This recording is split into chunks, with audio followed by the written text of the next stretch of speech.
બધી ટણી અને હોશિયારી આપણી નાગરિકોની સામે નીકળે છે. નેતાઓ સામે કાઢો, બુટલેગરો સામે પાવર કરો તો ખબર પડે, માઇનિંગ માફિયાઓની સામે પાવર કરો તો ખબર પડે કે તમે એસડીએમ છો ને પીઆઈ છો.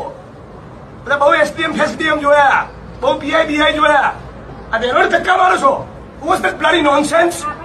કોણ હતો બેવકૂફ? હાથ લગાડો બહેનોને. એમના સમજતા કે ટોળું છે અને કેમેરા છે. એકલો હશે ને તો બી આવું બોલીશ. તમારો ટોટલ સ્ટાફ હશે અને એક કેમેરો ને એક માણસને તો બી આ જ ભાષામાં બોલીશ. બદતમીજીથી બહેનો જોડે વાત નહીં કરવાની. તમારું ડિપાર્ટમેન્ટ, મહેસૂલ તંત્ર, જીઓલોજી અને પોલીસ બધા જ ખોટા છે. 7 મહિનાથી લોકો કહી રહ્યા છે, એમને મગજ નથી ગયું. આ ડિસરિસ્પેક્ટ છે લોકો માટેની. માણસ મોકલો અત્યારે તમારા અને બધું માઇનિંગ બંધ કરાવો ઇલીગલ.